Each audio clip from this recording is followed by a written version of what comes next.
Alhamdulillah, wassalatu wassalamu ala rasulillah wa ba'du. Para pemirsa dan juga para pendengar rahimakumullah, mudah-mudahan suara kami dari Jember ini terdengar dengan jelas dan tidak ada gangguan untuk selanjutnya. Allahumma amin. Alhamdulillah, ya, kita lanjutkan pembahasan kita tentang akidah Ahlussunnah di dalam memahami Asma Allah dan sifat-sifat. Pembahasan yang terakhir yang pernah kita sampaikan adalah bahwa sifat Allah Subhanahu wa taala terbagi pada sifat subutiyah dan sifat satiyah, yaitu sifat yang ditetapkan oleh Allah Subhanahu wa taala di dalam Al-Qur'an, begitu juga sifat-sifat yang ditetapkan oleh Rasul sallallahu alaihi wasallam di dalam hadis-hadisnya yang sahih. Kita wajib mengimani dan menetapkan hal tersebut. Karena semua itu sifat kesempurnaan. Kemudian sifat yang kedua, sifat salbiyah, sifat-sifat yang Allah nafikan dari dirinya, yang semua sifat tersebut adalah sifat kekurangan, sehingga Allah Maha Suci dari sifat kekurangan tersebut. Tentunya maksud dari Allah menafikan sifat-sifat tersebut adalah untuk menetapkan sifat kesempurnaan yang merupakan lawan dari sifat-sifat kekurangan tersebut. Itulah yang dinamakan dengan sifat salbiyah atau sifat manfiyah, itu yang dinafikan oleh Allah Subhanahu wa taala. Ikhwatal iman, para pemirsa rahimakumullah. Pada kesempatan yang mulia ini kita akan melanjutkan kaidah yang juga berkaitan dengan sifat Allah Subhanahu wa taala. Sebagaimana yang telah kita maklumi, dan ini merupakan suatu pembahasan yang telah dijelaskan dalam Al-Quran dan Hadis, bahwa seluruh sifat-sifat yang ditetapkan oleh Allah Subhanahu wa taala merupakan sifat kamal, sifat yang maha sempurna. Sifat yang maha sempurna. Dan semua sifat-sifat yang dinafikan oleh Allah itu semua adalah sifat kekurangan. Oleh karena itu kita mendapatkan di dalam Al-Quran dan hadis bahwa sifat-sifat yang ditetapkan oleh Allah Subhanahu wa taala lebih banyak daripada sifat yang dinafikan oleh Allah. Penetapan terhadap sifat tersebut, yaitu sifat-sifat yang kemuliaan, kesempurnaan, keagungan dan kemuliaan tersebut itu lebih banyak, sehingga ditetapkan secara terperinci, tidak secara global. Oleh karena itu kita mendapatkan di dalam Al-Quran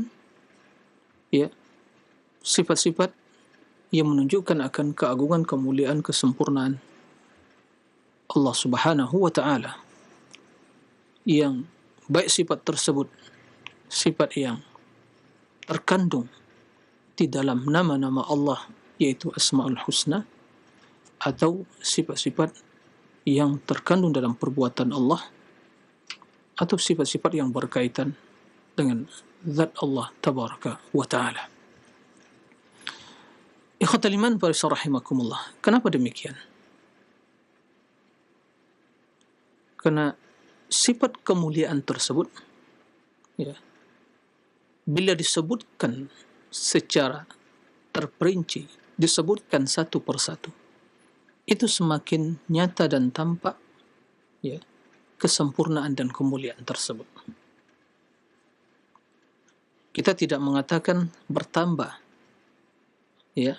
karena sesungguhnya kemuliaan Allah dan kesempurnaan Allah itu tidak bertambah. Kemuliaan dan kesempurnaan Allah merupakan sifat yang dzatiyah bagi Allah. Allah Maha Mulia. Akan tetapi bila kita mengetahui satu sifat, ditambah lagi dengan sifat kedua, ketiga, maka semakin nyata, semakin tampak dalam ilmu dan pengetahuan kita kesempurnaan dan kemuliaan Allah Tabaraka wa Ta'ala. Ya. Kalaupun kita tidak mengetahui hal itu, Allah tetap mulia. Artinya, pengetahuan kita, keilmuan kita tentang kemuliaan Allah tidak akan menambah kemuliaan Allah. Tidak akan menambah sifat keagungan Allah. Karena Allah zat yang maha mulia. Ya, kemuliaan tersebut bukan muncul disebabkan hambanya memuji Allah. Bukan disebabkan hambanya mengetahui kemuliaan itu. Tidak. Karena kemuliaan itu merupakan sifat yang selalu menyertai diri Allah Subhanahu wa Ta'ala. Nah, ikhwatal iman, para pemirsa rahimakumullah. Maka sifat-sifat yang ditetapkan oleh Allah Subhanahu wa Ta'ala, kalau kita cermati Al-Quranul Karim, itu kita akan mendapatkan sifat yang ditetapkan secara terperinci. Ya. Dan kita telah jelaskan sebelumnya, dan kita akan sampaikan lagi, akan terus kita ulang dan kita sampaikan, bahwa setiap nama Allah itu mengandung sifat, menunjukkan kepada sifat Allah Tabaraka wa Ta'ala. Karena Asma'ul Husna, nama yang terindah, nama yang terbaik, karena nama tersebut mengandung makna yang agung, yang mulia, yang sempurna, dan makna tersebut adalah sifat Allah Tabaraka wa Ta'ala. Ikhwatal iman, para rahimakumullah. Maka tatkala Allah menyebutkan walillahil asmaul husna, Allah memiliki asmaul husna, berarti di setiap nama mengandung sifat, bahkan lebih dari sifat, terkadang lebih dari satu sifat. Maka kaedahnya, prinsipnya adalah penetapan sifat itu secara terperinci. Ya. Adapun sifat-sifat yang ditiadakan oleh Allah, yang dinafikan oleh Allah, yang dikenal dengan sifat salbiyah, sifat manfiyah, ya. Itu kalau kita perhatikan dalam Al-Quran, itu jumlahnya sedikit. Bisa dihitung dengan mungkin jari jemari kita. Dan itu pun disebutkan secara global. Nah, disebutkan secara global. Tidak dirinci oleh Allah Subhanahu wa Ta'ala. Dan ini tentunya berbeda dengan metodologi, konsep Ahlul Kalam dengan berbagai sekte dan pemikiran mereka dalam menetapkan sifat.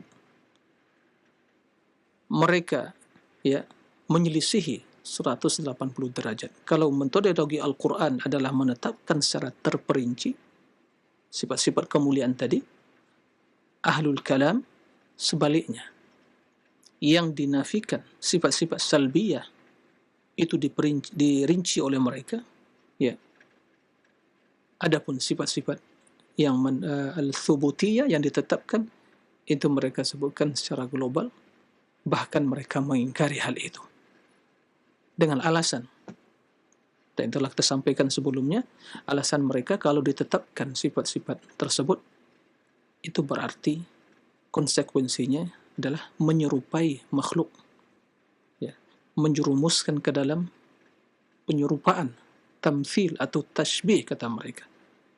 Berarti kita harus mensucikan Allah dari tashbih dan tamthil. Bagaimana caranya? Sifat tersebut jangan ditetapkan atau ditakwil, diselewengkan maknanya. Dan secara otomatis, bila ditakwil, takwilnya diselewengkan maknanya, tidak dipahami secara tekstual, tidak dipahami secara zahirnya, maka secara otomatis berarti pengingkaran terhadap sifat-sifat yang ditetapkan oleh Allah. Contoh, istawa alal arsh, istiwa yang bermakna tinggi, ketinggian Allah, di atas seluruh makhluknya, di atas arsy. Ya. Maka diingkari oleh ahlul kalam dengan cara mentakwil. Kata mereka, istawa bukan tinggi artinya, tapi istaula artinya berkuasa. Secara otomatis tatkala takwil dengan makna istaula yaitu berkuasa, secara otomatis sifat istiwa yang bermakna tinggi itu pasti ya diingkari. Ikhwatal iman wa rahimakumullah. Oleh karena itu kita perhatikan Al-Qur'anul Karim, ya, terdapat perincian. Maka kami mengajak diri pribadi dan seluruh kaum muslimin untuk mencermati hal ini dan mentadabbur Al-Qur'anul Karim. Pada kesempatan kali ini kita akan menyebutkan dua contoh dalam Al-Qur'anul Karim yang di dalam kedua contoh tersebut, ayat-ayat tersebut, Allah Subhanahu wa taala menyebutkan nama-nama Allah yang mengandung sifat-sifat kesempurnaannya, dan itu disebutkan secara terperinci dan dengan jumlah yang banyak. Ya. Dalam surat ya Al-Hasyr, bisa dibuka Al-Hasyr ayat 22 sampai 24. Allah Subhanahu wa taala ya menyebutkan secara kolektif ya, secara bersamaan 16 nama. Subhanallah. 16 nama disebutkan secara bersamaan ya. Ayat 22, 23 dan 24 dan 3 ayat 16 nama. Ya. Tentunya ke-16 nama tersebut mengandung 16 sifat, bahkan lebih dari 16 sifat. Karena terkadang satu nama mengandung lebih dari satu sifat. A'udzu billahi minasyaitonir rajim.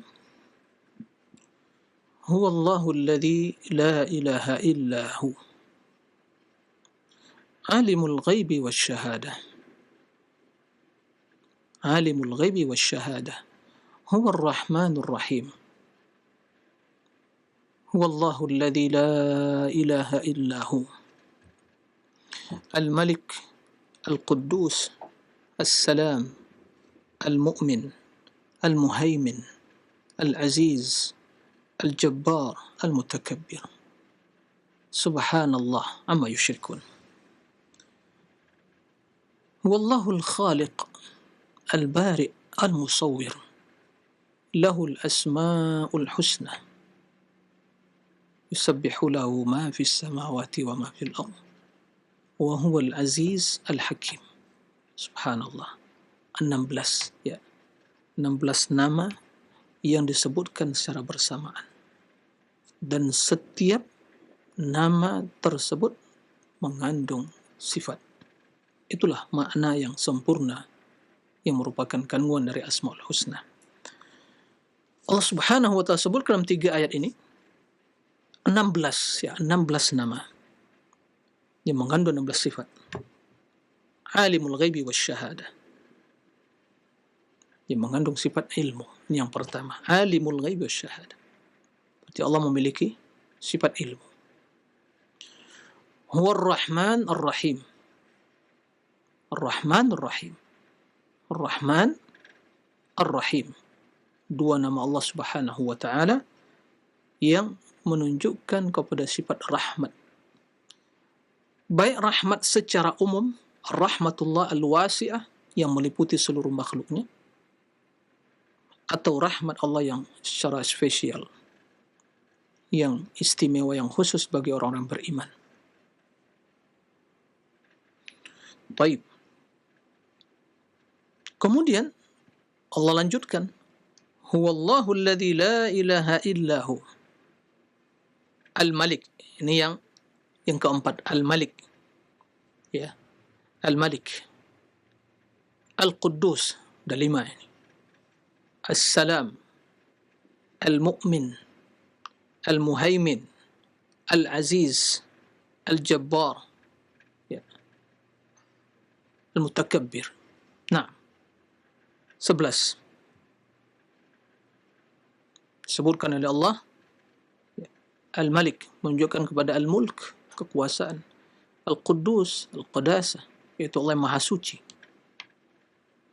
As-Salam, keselamatan, Allah yang selamat, yang maha suci, dan Allah yang memberikan keselamatan. Al-Mu'min memberikan keamanan, ya, yang menjaga. Al-Muhaimin yang menguasai, Al-Haimanah menguasai, Al-Aziz, Al-Izzah, Al-Jabbar, ya, Al-Jabbar yaitu kesombongan, keagungan, Al-Mutakabbir kesombongan. Maka sifat Allah Al-Jabarut wa Al-Kibriya, kesombongan. Kesombongan itu hanya pantas bagi Allah. Itu sifat kemuliaan bagi Allah Subhanahu wa taala. Dan kesombongan itu adalah sifat yang tercela bagi manusia. Adapun Allah, itu sifat Allah.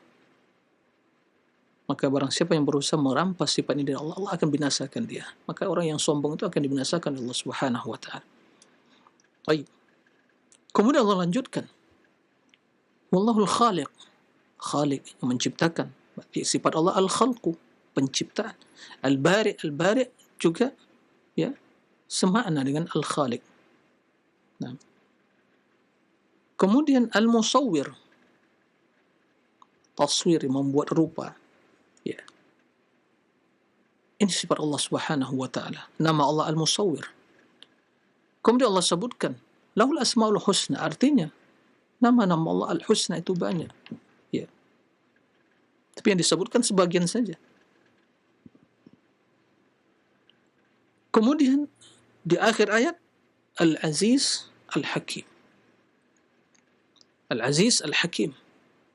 Dan sebelumnya telah disebutkan juga Al-Aziz Al-Jabbar. Kemudian disebutkan lagi Al-Aziz Al-Hakim. Izzah Al-Hakim. Izzah Allah yang senantiasa disertai dengan sikap atau sifat ya bijaksana Allah Subhanahu wa taala. Ikhwatal iman para rahimakumullah. Ini yang disampaikan tadi bahwa semakin banyak penyebutan nama-nama tersebut dan secara terperinci, itu semakin nyata dan tampak kesempurnaan, kemuliaan yang dimiliki oleh Allah. Bukan bertambah. Saya ingin sampaikan lagi, bukan bertambah. Kenapa? Karena bertambah suatu yang kurang bertambah. Allah tidak pernah kurang. Ya. Allah tidak pernah kurang. Maka kalimat bertambah itu tidak tepat maknanya. Ya. Yang benar semakin nyata. Semakin nyata kesempurnaan tersebut. Seperti dalam kehidupan keseharian kita, kita memahami hal itu. Tatkala seorang ya sebagai contoh, tapi hanya percontohan, contoh dalam kehidupan kita. Dan ini tidak bisa ya dikiaskan dengan kias yang sama, tapi kias yang mungkin lebih utama. Apa maksudnya? Ya, tidak bisa dimisalkan Allah seperti itu, tapi tentunya lebih utama dari itu. Contoh, tatkala ada seorang raja, datang seorang memuji dia. Tatkala dia menyebutkan raja ini orang yang dermawan, itu sifat kemuliaan, kesempurnaan. Berarti ya kita mengetahui raja ini dermawan. Tatkala disebutkan lagi dermawan dan pemberani, berani, syuja kemuliaan. Berarti dari yang pertama dermawan bertambah sifatnya syuja, berani. Jadi sebutkan lagi orang yang hakim, bijaksana, bertambah lagi. Nah, bertambah lagi. Jika hal itu kita maklumi, pertambahan disebutkan ya sifat-sifat yang sempurna, sifat-sifat yang baik bagi seseorang, maka bertambah kemuliaan tersebut dari yang pertama, kedua, ketiga. Jika itu terjadi dan kita pahami, kita maklumi dalam kehidupan keseharian kita, ya, dalam pembicaraan dan tutur kata kita, maka Allah Rabbul Alamin lebih utama dari itu. Ya, lebih utama dari itu. Walillahil mathalul a'la. Allah memiliki sifat yang mulia. Ya. Lebih utama dari itu. Ya. Dan yang tentu yang membedakan lagi adalah Allah bukan bertambah sifatnya, tapi semakin nyata, tampak bagi kita. Hamba, begitu kita membaca satu nama, kita meyakini, ya, seperti yang Allah sebutkan, alimul ghaibi wasyahadah, berarti ilmu, sifat kemuliaan. Ya, kita memahami hal itu.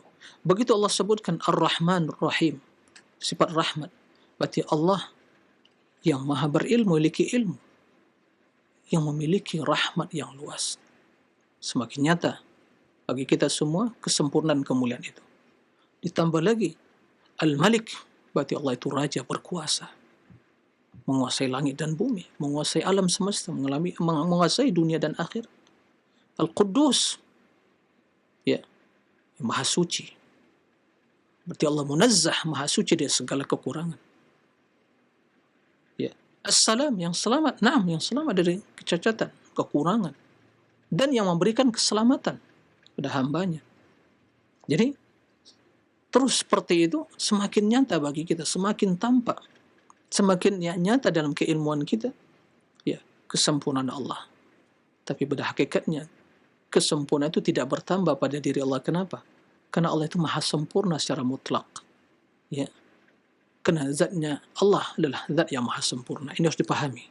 Nah, jadi ungkapan bertambah kesempurnaan Allah, bertambah kemuliaan Allah itu tidak benar, tidak tepat. Tapi semakin nyata dan tampak kemuliaan tersebut. Itu satu contoh dalam surat Al-Hasyr dari ayat 22 sampai 24. Baik. Di dalam surat Al-Hajj, ya, dari ayat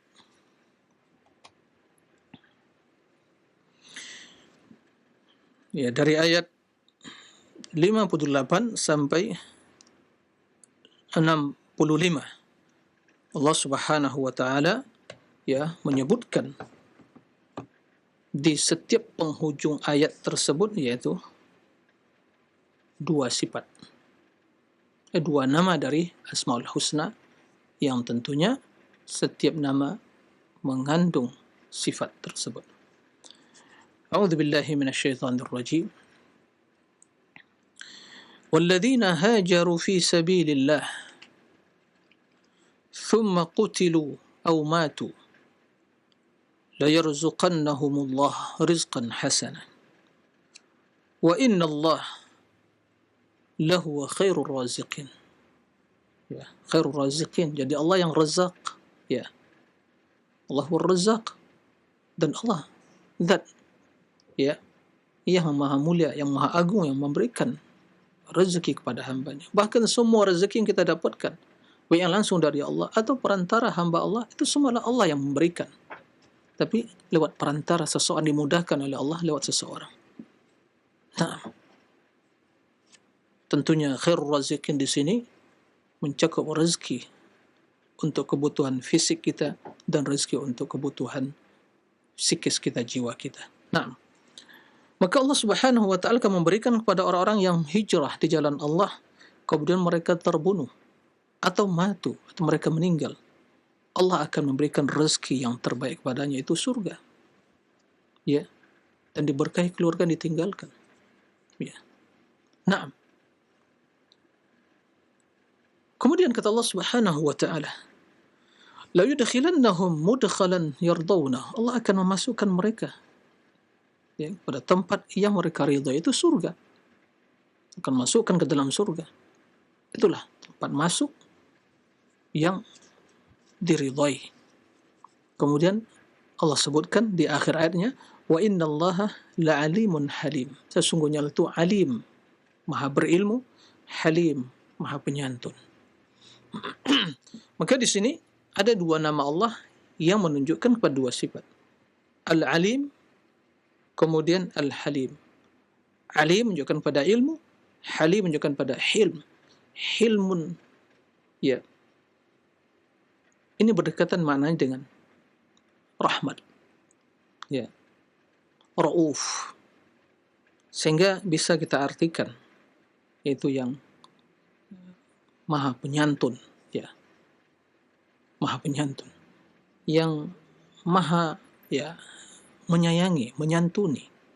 Nah, sehingga kalaupun hambanya berbuat sesuatu yang bertentangan dengan norma-norma agama, tidak langsung diazab, masih diberikan hilm, ya. Subhanallah. Yang juga, ya, berdekatan dengan makna Ar-Ra'uf, Ar-Ra'fah, Ar-Rahmah. Nah, baik. Dua nama menunjukkan pada dua sifat. Kemudian kata Allah Subhanahu wa taala, "Dzalika wa man 'aqaba bimithli ma 'uqiba bih, thumma bughiya 'alaihi la yansurannahu Allah, innallaha la'afun ghafur." Demikian itu barang siapa yang membalas seperti ya dia diperlakukan, kemudian dia dizolimi lagi, maka Allah akan menolong dia. Jadi seorang terzolimi, dia membalas sesuai dengan kezaliman tadi. Tapi setelah itu dia dizolimi lagi, maka Allah akan membalas. Allah akan menolong orang tersebut. Innallaha la'afuun ghafur. Allah itu la'afuun, maha pengampun lagi maha afu, lagi maha memaafkan dan maha pengampun. Maka dua nama Allah, al-afu, afuun dan ghafur. Afuun menunjukkan kepada sifat al-afu, memaafkan. Ghafurun menunjukkan kepada sifat maghfirah, yang mengampuni. Subhanallah. Jadi kalau orang zalimi, dia membalas, terzalimi lagi, kemudian dia memaafkan. Ya. Dan dia bertaubat dari kezaliman, Allah akan memaafkan dia, mengampuni dosanya. Nah, afuun, ghafur. Dua nama lagi. Ayat selanjutnya, dzalika bi anna Allah yulijul laila fin nahar wa yulijun nahara fil lail wa anna Allah sami'un basir. Demikian itu, sesungguhnya Allah yang menggantikan antara malam dan siang, menggantikan malam, masukkan malam siang dan siang malam, jadi saling terjadi silih berganti siang dan malam. Itu Allah Subhanahu wa taala. Begitu malam datang, pergi siang, siang datang, pergi malam. Seperti itu, silih berganti. Itu hanya Allah yang mampu melakukannya. Wa anna Allah sami'un basir, dan Allah maha sami'un. Sami'un itu mendengar, basir maha melihat. Dua nama Allah yang menunjukkan pada dua sifat, as-sam'u wal basar. Selanjutnya, dzalik bi anna Allah huwal haqq wa anna ma yad'una min dunihi huwal batil wa anna Allah huwal aliyyul kabir. Yang demikian itu, sesungguhnya Allah yang maha benar. Adapun yang mereka ibadati selain Allah, huwal batil, sungguh adalah suatu kebatilan. Wa anna Allah huwal aliyyul kabir, dan Allah lah yang maha al-ali, al-kabir, maha tinggi dan maha besar. Artinya, Rabb yang hanya berhak untuk diibadati adalah Rabb yang maha tinggi di atas segala makhluknya, di atas arsy, pun tidak ada lagi lebih tinggi dari Allah Subhanahu wa taala. Al-Kabir, yang maha besar. Nah, yang tidak lagi lebih besar dari Allah Subhanahu wa taala. Itu Rabb yang maha benar, yang berhak diibadati. Al-Ali menunjukkan pada sifat ulu, tinggi zatnya, yang mencakup juga tinggi kekuasaan dan kedudukannya. Maka kita berada di bawah kekuasaan Allah. Kekuasaan di atas kita. Kemuliaan Allah melebihi seluruh kemuliaan. Dan zat Allah maha tinggi. Ini bantahan kepada para pengingkar sifat ulu, sifat ketinggian Allah. Sekte ahlul kalam. Jadi, kita imani bahwa sifat Allah al-ulu. Uluul mutlak, ketinggian secara mutlak, tinggi secara mutlak, yang mencakup tiga makna. Yang pertama, zatnya maha tinggi di atas arsy, itu wajib kita katakan seperti itu. Dan bila kita ditanya di mana Allah, kita katakan fis sama. Sama di sini bukan berarti mungkin sekarang langit ini, tapi maknanya tinggi, fi ulu. Kalaupun diartikan sama langit, memang langit bertingkat-tingkat, dan di atas langit ada arsy, dan di atas arsy Allah Subhanahu wa taala sesuai dengan kebesaran dan keagungannya. Al-Kabir, yang maha besar. Nah, kemudian Allah melanjutkan, alam tara anna Allah anzala minas sama'i ma'an, tidakkah kamu memperhatikan Allah menurunkan dari langit hujan? Perhatikan itu. Fatusbihu al-ardu mukhdarra, sehingga bumi menjadi subur. Subhanallah. Air hujan, turun hujan, kemudian bagaimana? Bumi menjadi hidup. tanam-tanaman menjadi subur, berbuah, subhanallah. Ya. Kemudian innallaha latifun khabir. Sesungguhnya Rabbmu latifun. Kelembutan Allah yang bermakna kasih sayangnya, rahmatnya, wal khabir, dan yang maha mengetahui. Subhanallah. Al-lutfu khabir. Makanya turunnya hujan, segala sesuatu yang Allah curahkan kepada hambanya tidak terlepas dari lutfullah, kasih sayang Allah. Yang tidak bisa diterjemahkan latif kalau bahasa kita, yaitu yang lembut. Tapi tidak bisa seperti itu diterjemahkan secara terleknya. Maka kelembutan Allah bermakna kasih sayangnya. Ya, ini bukan pentakwilan, itu maknanya. Sehingga dalam setiap apa yang Allah kehendaki secara takdirnya, ya, itu pasti senantiasa disertai dengan lutfullah. Maka tatkala dalam surah Yusuf Allah mengatakan inna rabbi latifun lima yasha. Allah latifun, yang menyantuni, yang merahmati, menyayangi. Ya, sehingga apapun yang Allah takdirkan, apapun yang Allah kehendaki terjadi pada diri kita, masih tetap ada di sana lutfullah, kasih sayang Allah. Itu harus kita yakini. Nah, semua pasti ada hikmah. Itu dah ketentuan Allah. Inna rabbi latifun lima yasha. Nah, khabir, mengetahui. Tidak ada yang tersembunyi bagi Allah Subhanahu wa ta'ala. Menunjukkan kepada dua sifat Allah.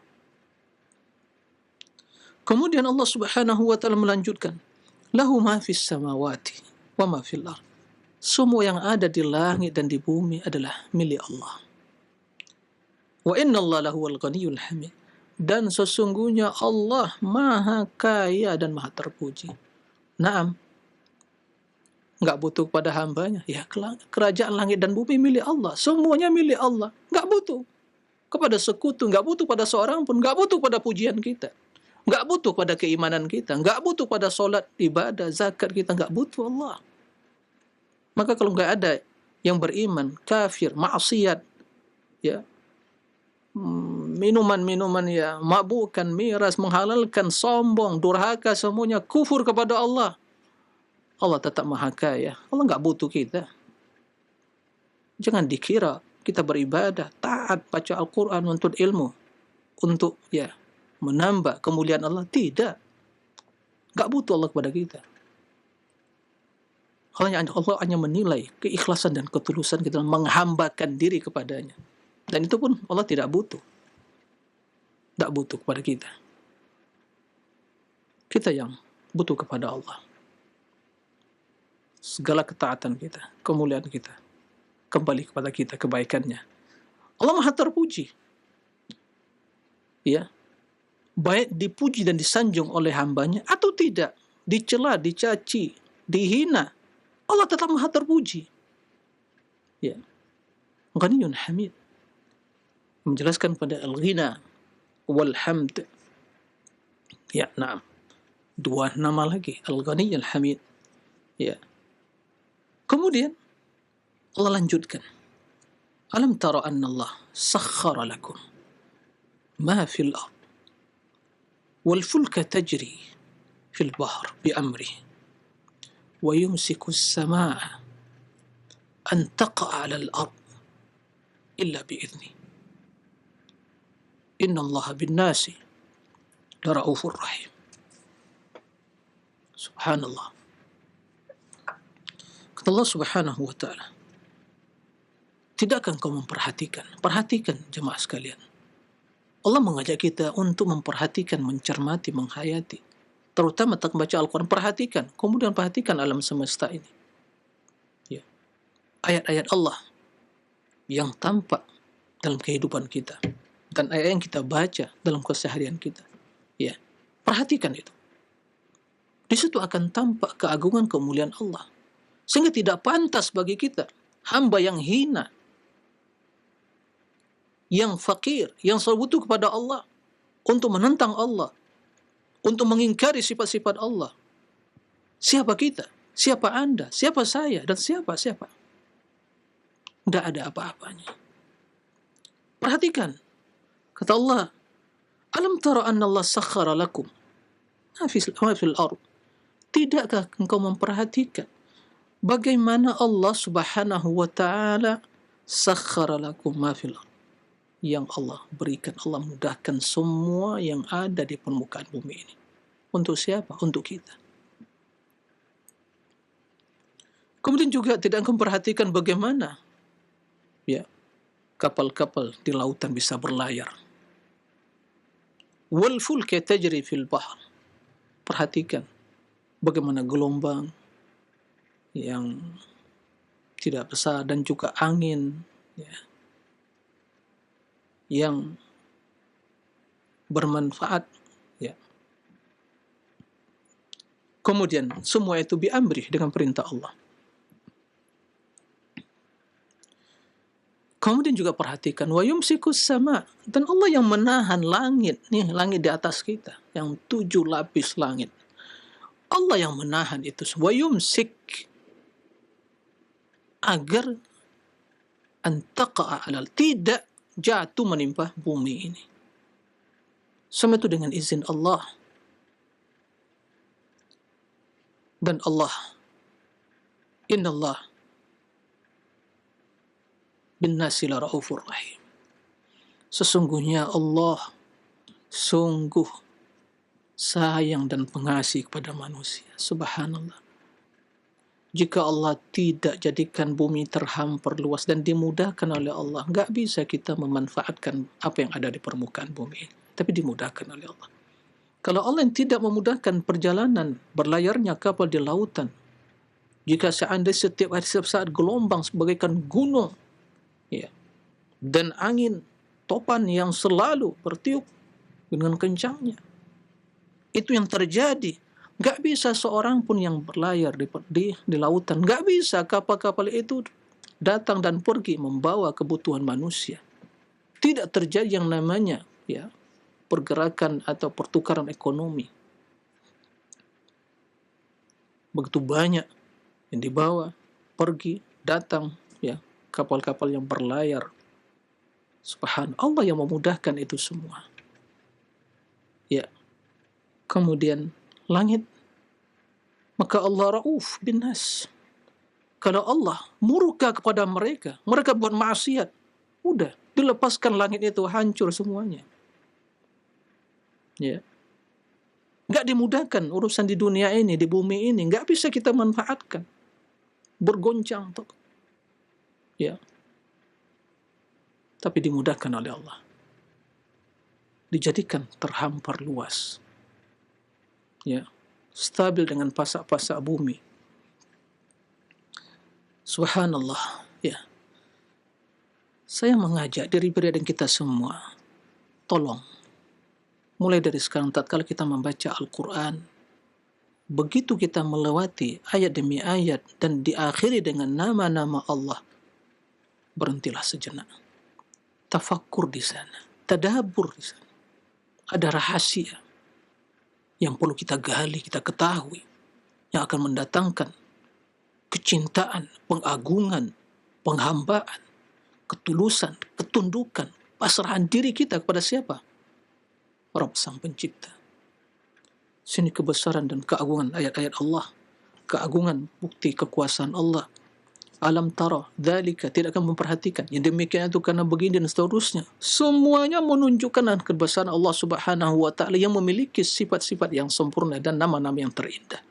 Pantaskah bagi kita seorang yang ya miskin ilmu, baru mungkin belajar berapa tahun, meraih gelar akademik, kemudian setelah itu mentakwil-takwil sifat-sifat Allah, mengingkari dengan alasan ini dan itu seterusnya.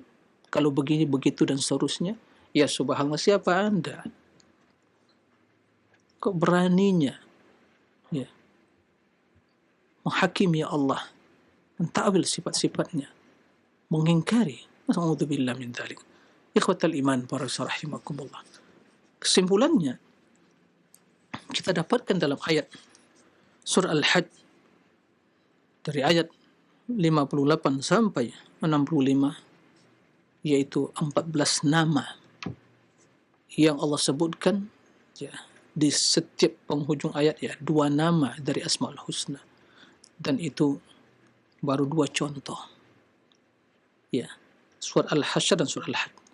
Dan perhatikan Al-Quran, kita akan dapatkan hal itu disebutkan dari mulai Al-Fatihah sampai An-Nas, penuh dengan nama-nama dan sifat Allah. Ini yang tadi kita sampaikan, bahwa metodologi Al-Quran, akidah ahli sunnah di dalam mengimani sifat, mereka menetapkan semua sifat-sifat yang disebutkan oleh Allah secara terperinci, secara detail ya, dan tidak diingkari satupun, tidak diselewengkan, tidak ditakwil seperti perilaku ahlul kalam dengan berbagai sektenya, yaitu Jahmiyah, Mu'tazilah, Asy'ariyah dan yang lainnya yang mentakwil sifat-sifat Allah, yang mengingkari, maka jelas telah bertentangan dengan konsep Al-Quran, manhaj Al-Quran di dalam menetapkan sifat-sifat Allah Tabaraka wa Ta'ala. Ikhwatal iman wa rahimakumullah. Ya. Dan bila kita perhatikan sifat yang Allah nafikan, tadi sifat yang Allah tetapkan secara terperinci. Ya. Adapun sifat yang Allah nafikan dari dirinya yang dikenal dengan istilah salbiyah atau manfiyah, sebaliknya, yaitu disebutkan secara global, dan itu pun ya sangat sedikit, tidak seperti sifat yang ditetapkan oleh Allah. Karena seluruh sifat salbiyah, sifat yang dinafikan itu sifat yang mengandung kekurangan, kecacatan, maka tidak pantas bagi Allah, la yanbaghi ya. Maka Allah Maha Suci di hal itu semua. Ya. Kendati ya, atau sifat-sifat tersebut terkadang ya dalam sebagian kondisi keadaan itu memang disebutkan. Ya. Oleh karena itu sifat-sifat yang salbiyah tersebut, sifat-sifat yang mengandung makna kekurangan, kecacatan tersebut yang dinafikan oleh Allah dari dirinya, itu biasanya disebutkan dalam ya 3 konteks ya, 3 kondisi. Yang pertama itu disebutkan dalam konteks penjelasan ya, untuk menyatakan, menjelaskan ya kesempurnaan Allah secara mutlak. Nah, seperti firman Allah, laisa kamitslihi syai', tidak ada sesuatu pun yang serupa dengan Allah. Ini bentuk sighah ya, redaksinya an-nafyu, penafian, pengingkaran. Apa yang diingkari? Al-mithliyah, yaitu penyerupaan. Artinya tidak ada sesuatu pun yang menyerupai Allah. Ya. Allah tidak sebutkan penyerupaan dari sisi apa, sisi ini kah, sisi itu kah, tidak. Secara mutlak. Ini yang kita katakan tadi adalah secara mutlak, secara umum, global. Yang penting ya, kita meyakini bahwa tidak ada satupun yang serupa dengan Allah. Maka satu hal yang sangat aneh, ditambah lagi aneh bin ajaib, tatkala ahlul kalam begitu mendapatkan sifat-sifat Allah dalam Al-Quran dan tidak sesuai dengan akal mereka, karena menurut persepsi mereka yang telah rusak, akal mereka yang telah dikotori dengan syubhat, bila ditetapkan kata mereka sifat tersebut secara zahirnya, secara tekstual, itu akan berkonsekuensi menyerupakan Allah dengan makhluk. Ini sebatil-batil perkataan. Dari mana bisa dipahami dengan seperti itu? Allah menyatakan, menetapkan, kemudian setelah itu memberikan pernyataan tidak ada yang serupa dengan Allah. Kenapa tatkala ditetapkan kok konsekuensinya menyerupai? Ini bagaimana pola pikir seperti ini? Bagaimana konsep berpikir seperti ini? Tidak bisa diterima dengan logika yang benar. Maka konsep yang digunakan ahlul kalam dalam mengingkari sifat, karena kalau ditetapkan berarti menyerupai Allah, menyerupai makhluk, berarti menyerupai makhluk, ini jelas syubhat dan pernyataan logika yang begitu nyeleneh dan aneh. Allah mengatakan laisa kamitslihi syai', maka kita tetapkan Allah memiliki tangan, laisa kamitslihi syai', tidak serupa dengan tangan makhluk. Allah memiliki mata yang sesuai dengan kebesaran, tidak serupa dengan makhluk. Allah istiwa di atas arsy, sebagaimana sesuai dengan kebesaran keagungan tidak sama dengan istiwanya raja di atas singgasananya. Karena Allah mengatakan laisa kamitslihi syai'. Nah, begitu seterusnya. Jadi jangan dipertentangkan antara yang menetapkan dengan yang menafikan. Begitu juga firman Allah Subhanahu wa taala, "Wa lam yakul lahu kufuwan ahad." Tidak ada satupun seorang pun yang menyerupai Allah, tandingan bagi Allah dalam segala hal. Nah, ini ya disebutkan secara umum. Yang kedua, yaitu disebutkan dalam konteks ya untuk membantah pernyataan orang-orang yang berbuat dusta atas nama Allah, ya, apa yang mereka nisbatkan, kedustaan, kebohongan yang mereka nisbatkan kepada Allah. Allah ingin menafikan, Allah ingin membantah pernyataan yang seperti itu. Seperti orang musyrikin, mereka mengatakan anda'u lirrahmani walada, mereka ya berprasangka ya bahwa Allah itu memiliki anak. Kata Allah, "Wa ma yanbaghi." Ya. Tidak pantas sama sekali. Kalimat la yanbaghi lirrahman itu di dalam redaksi Al-Qur'an banyak kalimat yang bagi, ya, la yanbaghi, innallaha la yanam wa ma yanbaghi ay yanam, ya, la yanbaghi, itu semua bermakna itu ghayatul imtina ghayatul imtina, yaitu mustahil yang demikian itu terjadi bagi Allah. Wa ma yanbaghi lirrahman yattakhidha walada, yang dalam terjemahan kita tidak pantas, ya, yang mustahil yang demikian itu terjadi bagi Allah atau dilakukan oleh Allah. Allah tidak memiliki anak. Tapi ini penafian. Nah, karena Allah yang Maha Esa, Allah yang tidak beranak dan tidak diperanakkan, karena Allah yang Maha Esa. Kemudian begitu juga dalam konteks ingin juga menjelaskan mungkin persepsi, prasangka dan dugaan sebagian orang-orang yang mungkin terbesit dalam benak pikirannya ada makna-makna yang negatif yang ada pada diri Allah, ya, atau kesempurnaan tersebut. Maka Allah jelaskan sebagai contoh, tatkala Allah ciptakan langit dan bumi, Allah nyatakan bahwa tidak ada yang sia-sia, semua dengan kebenaran. Qala subhanahu wa ma khalaqna as-samawati wal ard wa ma bainahuma la'ibin. Tidaklah kami ciptakan langit dan bumi itu la'ibin, ya, sia-sia. Tidak pernah ada dalam irada Allah yang demikian itu. Allah tidak menginginkan hal itu. Yang diinginkan Allah al-haq. Tiada lain dengan kebenaran. Ma khalaqnahuma illa bihaq. Tidaklah kami ciptakan keduanya dengan benar. Maka di sini menafikan persepsi yang mungkin ada di dalam keinginan Allah dalam menciptakan langit dan bumi itu makna sia-sia. Tidak ada. Wa ma khalaqnahuma wa ma bainahuma la'ibin. Ini yang pertama. Jadi tidak ada yang sia-sia, Allah nafikan, karena sia-sia adalah sifat yang tercela. Kemudian ya bertentangan tentunya dengan hikmah dan ilmu Allah Subhanahu wa taala. Kemudian dalam perbuatan, dalam pelaksanaan, ya, dalam mengeksekusi, menciptakan, tidak ada suatu yang membuat Allah capek, letih dan penat, tidak ada. Allah Maha Kuat. Sehingga kalaupun ada yang berpersepsi kenapa Allah ciptakan langit dan bumi selama 6 hari, kemungkinan ada yang berpersepsi negatif. Berarti mungkin Allah itu capek, ya. Istirahat mungkin kata orang Yahudi. Istirahat hari Sabtu kan bagi kata mereka. Na'udzubillah min dzalik. Na'udzubillah min dzalik. Allah nyatakan bahwa Allah menciptakan dalam 7 hari tersebut kan ada hikmah. Ya. Hikmah yang Allah ketahui. Kata Allah Subhanahu wa taala, "Wa laqad khalaqna as-samawati wal ard wa ma bainahuma fi 6 ayamin wa ma massana min lughub." Sungguh kami telah menciptakan langit dan bumi dan isi keduanya, ya, penghuni keduanya, fi 6 ayam, selama 6 hari.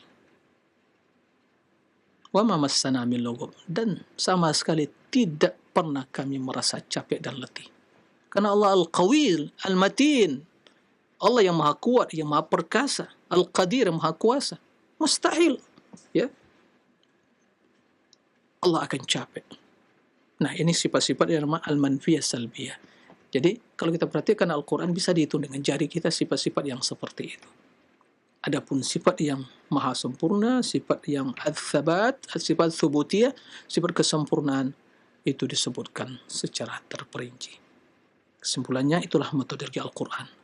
Nah, kalau ada yang berbicara tentang sifat yang membalik prinsip tadi, dalam sifat-sifat salbiyah yang menafikan sifat kekurangan dari Allah dengan cara terperinci, kemudian sifat-sifat yang ditetapkan Allah disebutkan secara global, berarti telah menyelisih Al-Quran. Jelas kebatilan dan kesesatannya.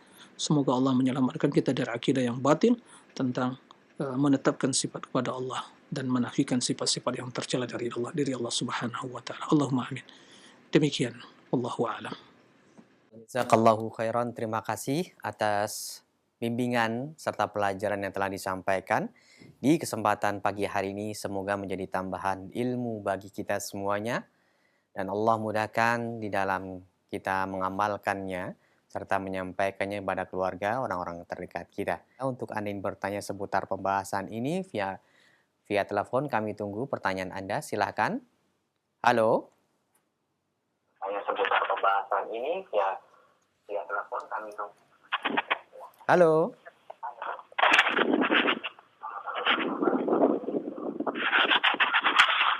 Kami berikan kesempatan pada yang lain supaya yang lain yang ingin bertanya.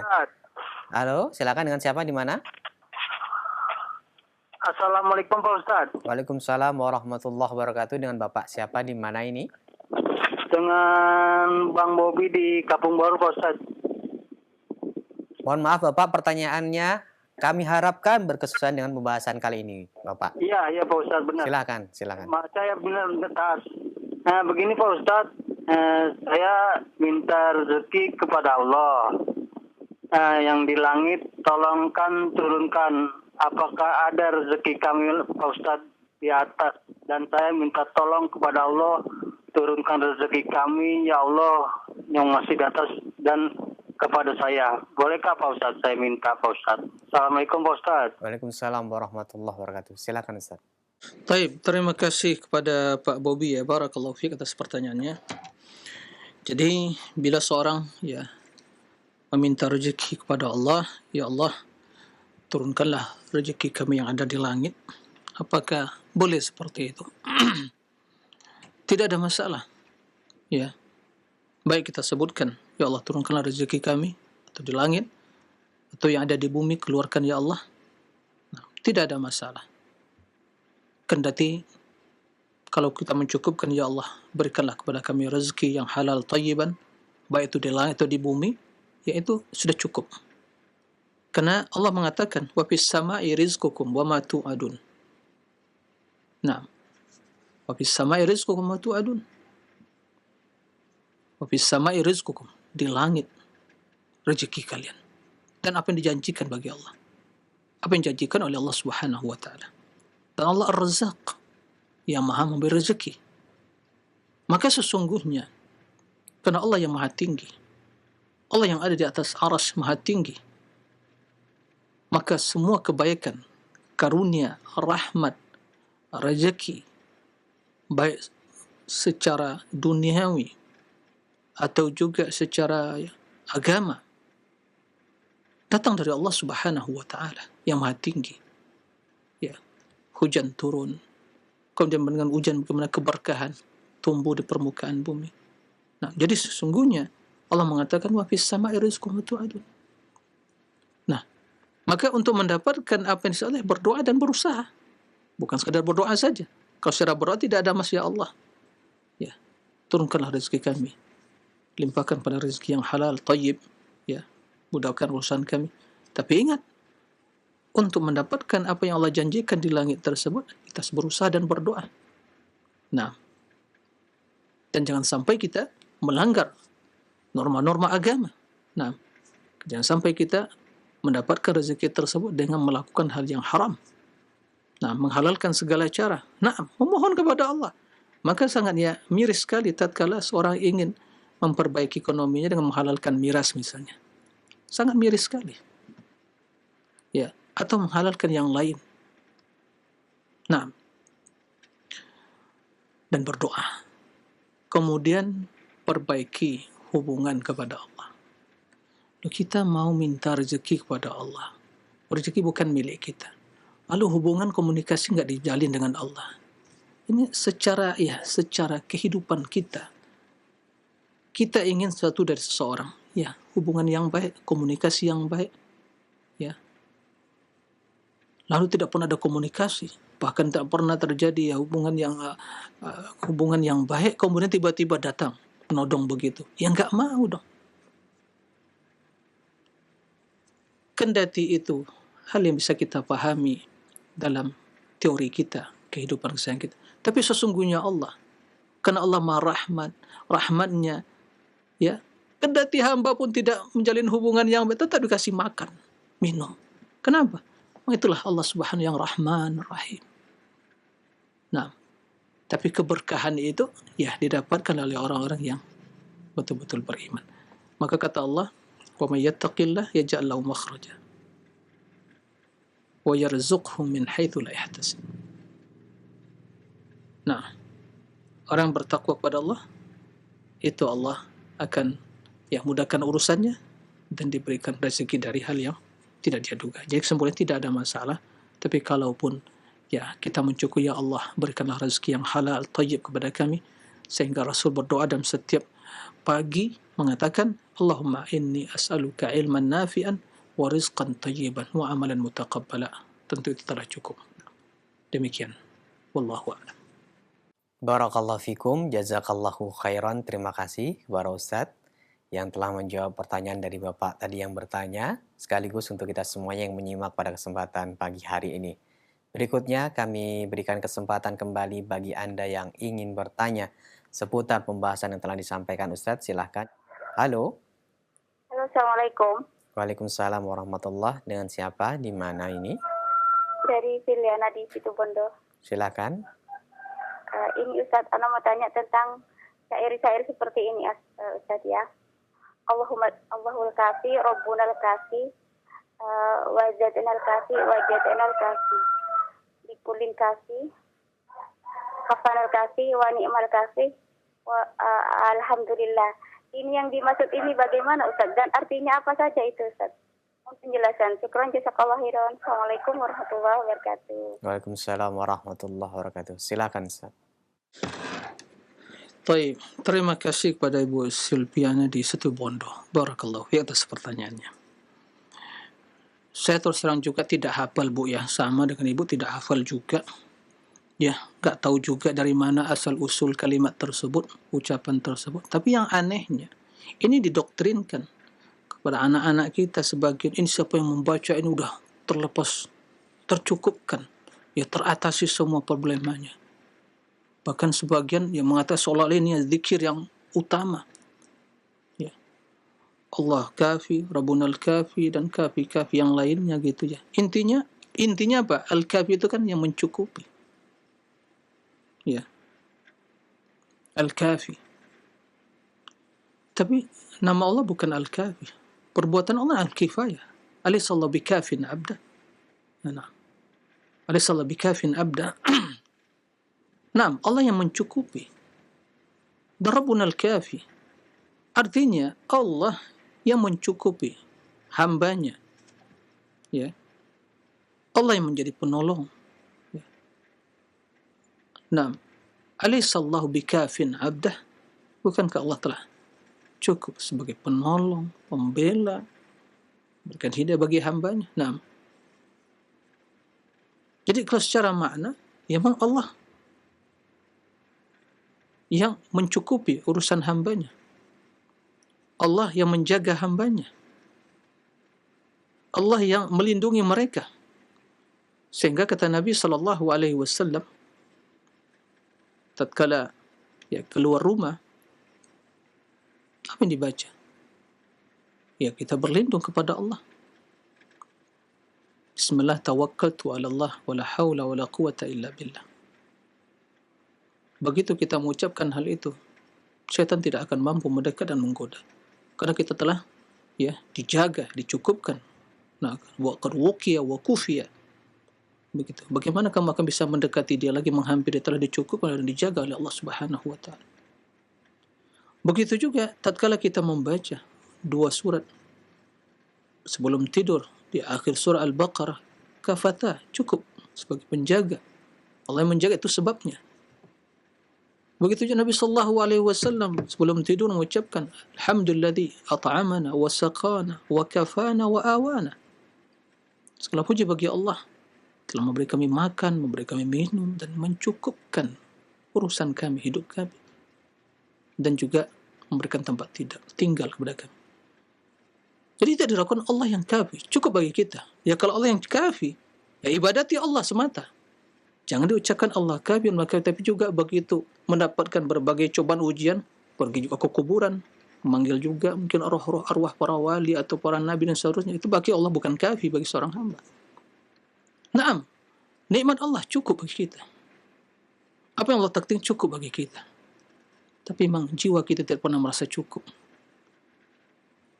Ya, kalau secara makna mengatakan Allah kafi. Tapi yang menjadi pertanyaan, apakah bacaan-bacaan seperti ini sampai mengatakan, memberikan keutamaan siapa yang membaca ini, mendapatkan problema, kesulitan, dibaca zikir ini, itu terlepas semuanya, selesai masalah. Ini dari mana ajaran seperti ini? Apalagi didoktrinkan. Ya, maka berbeda ya kalau masalah bicara konteksnya atau secara makna. Kalau itu mengandung Allah itu kafi dan yang Allah cukup bagi kita, secara makna tidak ada yang bertentangan. Tapi tatkala mengatakan ini yang ulang-ulang seolah ini zikir yang ada keutamaannya, ya, ini tidak benar. Nah, bacalah zikir-zikir yang diucapkan Nabi sallallahu alaihi wasallam keluar rumah, masuk rumah, dalam setiap kondisi dan keadaan. Begitu tinggal di suatu tempat, datang suatu tempat mengucapkan ya, a'udzu bikalimatillahi tammati min syarri ma khalaq. Allah akan menjaga, ya. Itu harus dilakukan. Dan kalau Allah cukup bagi kita, ya, memohon kepada Allah, mohon kemudahan, mohon pertolongan dalam kondisi genting, kondisi yang sangat membahayakan, kepada Allah kita memohon. Itu maksud Allah kafi. Nah, oleh karena itu, ya, sepantasnya ini didoktrinkan. Ya, bacalah zikir-zikir yang diajarkan Nabi di pagi petang hari dalam setiap kondisi yang merupakan sebab ya Allah menjaga kita semua. Nah, demikian Allahu a'lam. Jazakallahu khairan Ustaz, terima kasih atas jawaban dan nasihat yang bermanfaat yang telah disampaikan. Berikut kami akan beralih ke pesan singkat. Ada pertanyaan yang telah masuk, kami akan bacakan. Dari Bapak Yusuf di Sukabumi. Assalamualaikum warahmatullahi wabarakatuh Ustaz, saya ingin bertanya. Ustaz, tatkala saya ditimpa suatu ujian dan musibah, kadang dalam hati saya merasa berat menerima kenyataan, sehingga timbul dalam hati juga rasa suudzon kepada Allah Subhanahu wa taala, kok seperti ini? Kenapa Allah seperti ini? Nah, bagaimana? Nasihat dari Ustaz, silahkan Ustaz. Baik, terima kasih kepada Pak Yusuf ya di Sukabumi, barakallahu fiik atas pertanyaannya. Semoga Allah Subhanahu wa taala senantiasa merahmati kita semua ya, dan memberkahi hidup kita dan memudahkan segala urusan kita. Allahumma amin. Bapak Yusuf yang mulia dan juga para pemirsa yang senantiasa dirahmati Allah. Kita semua telah sepakat untuk meyakini takdir Allah. Wa tu'mina bil qadar khairi wa syarri. Beriman kepada takdir. Ya, beriman kepada takdir. Baik dan jelek. Perlu saya jelaskan terlebih dahulu, baik dan jelek ini dalam pandangan siapa? Ya. Apakah dalam takdir Allah atau pandangan kita yang merupakan efek dari takdir tadi? Dampak dari takdir Allah tadi. Sesungguhnya dalam takdir tidak ada yang jelek. Akan tetapi dampak, efek dari yang ditakdirkan, yang menimpa kita, itu di sini pandangan kita yang sangat relatif, berbeda-beda. Ya, ada yang menganggap itu yang jelek, itu yang menyakitkan, dan seterusnya. Maka apa yang menimpa kita? Baik suatu yang mengembirakan, menyedihkan, menyakiti, membuat kita senang, ya, itu semua tuntutan iman kita pada takdir mengharuskan kita meyakini semua dengan izin Allah, dengan takdir Allah Subhanahu wa taala. Ini yang pertama. Yang kedua, bahwa dalam beriman kepada takdir kita meyakini semua yang ditakdirkan oleh Allah itu pasti ada hikmahnya.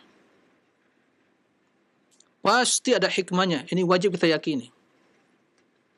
Ya. Karena nama Allah Al-Hakim.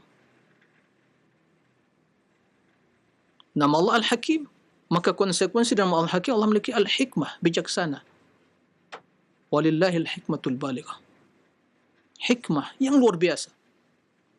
Sehingga segala yang Allah takdirkan, yang Allah lakukan, itu tidak terlepas dari hikmah dan keadilan, dan juga tidak terlepas dari konsekuensi makna Allah yang maha terpuji. Dan tidak terlepas dari juga konsekuensi nama Allah Asmaul Husna.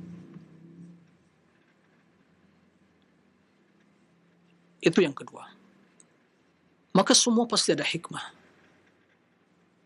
Kendati diketahui oleh sebagian kita, sebagian hikmah tersebut, dan hikmah-hikmah yang lain begitu banyak, sungguh banyak orang yang tidak mengetahuinya. Baik. Kedua. Yang ketiga, apa yang kita alami, yang kita rasakan, dan apa yang ditakdirkan dan terjadi menimpa kita, hanya dua kemungkinan. Baik atau jelek. Dalam pandangan kita, kembali lagi. Nah, dalam kedua kondisi tersebut, apa yang Allah takdirkan tidak terlepas dari dua keadaan. Yang pertama, keadilan. Yang kedua, karunia. Maka segala kebaikan Allah takdirkan menimpa diri kita, yang kita dapatkan, itu semata-mata karunia dari Allah. Fadlun minallah. Dan segala sesuatu yang menimpa kita, yang dalam pandangan kita, suatu yang menyakitkan, suatu yang tidak menyenangkan, suatu yang membuat kita sempit, yang membuat kita gelisah, atau hal yang mendatangkan nuansa kondisi yang tidak menyenangkan, kejelekanlah menurut penilaian kita, itu tidak terlepas dari keadilan Allah. Maka apa yang terjadi antara dua kondisi dan sifat yang mulia ini? Karunia dan keadilan. Jika Allah memberikan cobaan dan ujian, itu adalah keadilan Allah. Jika Allah memberikan kebaikan dan kemuliaan, itulah karunia dari Allah. Segala hal itu kembali kepada Allah. Kebaikan dan karunia, keadilan. Tidak ada kezaliman.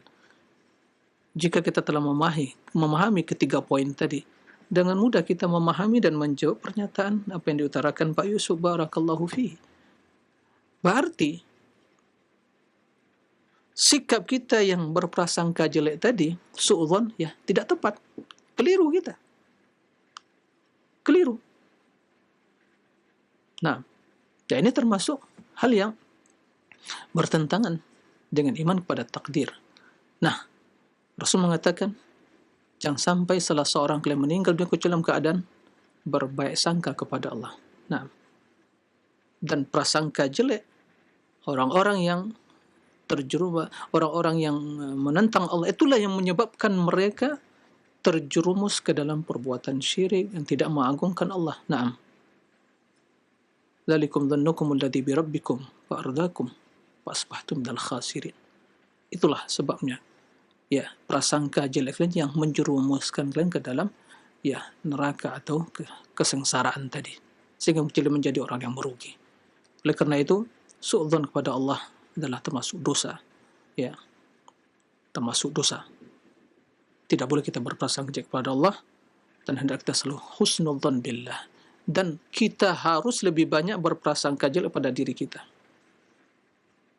Bagaimana bisa begitu, Ustaz? Iya, begitu seharusnya. Karena diri ini sungguh lalai. Diri ini sungguh banyak berbuat dosa dan maksiat. Sungguh banyak khianatnya, dustanya, terus terang saja. Lalainya. Maka tatkala kita merasa baik, prasangka baik, oh ya saya baik, jujur, amanah, semangat, kadang kita dusta dengan diri kita. Realita dan fakta dalam kehidupan membuktikan kita ini banyak malasnya, banyak dustanya mungkin, banyak buat dan yang lain-lainnya yang negatif.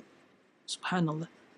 Lalu tatkala kita terus berprasangka baik, menganggap semuanya positif diri kita, kapan kita akan bisa introspeksi diri dan terus akan menambah semangat untuk meningkatkan kebaikan dan memperbaiki yang tidak baik? Kapan? Maka tidak ada namanya muhasabah kalau kita terus prasangka baik pada diri kita. Tapi apa yang kita dalam pandangan kita sesuai dengan bimbingan agama itu yang positif, yang baik kita lakukan, maka yakinilah bahwa itu semua bukan karena kepintaran kita, kecerdasan kita, kekuatan kita, tapi semata karunia dari Allah Subhanahu wa taala. Maka semua kembali kepada apa yang ditakdirkan Allah tadi, kepada keadilan dan juga kepada karunia Allah Subhanahu wa taala. Maka ya jangan sampai seperti itu. Terus ya, bahkan ini, tapi ini perlu ya.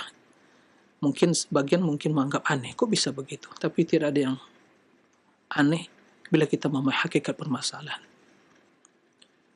Bahkan tingkat yang paling tinggi dalam menghadapi cobaan dan ujian yang lebih dari tingkat kesabaran, lebih tinggi dari kesabaran adalah mensyukuri tatkala kita mendapatkan cobaan. Coba. Tingkatnya sabar, kemudian ridho.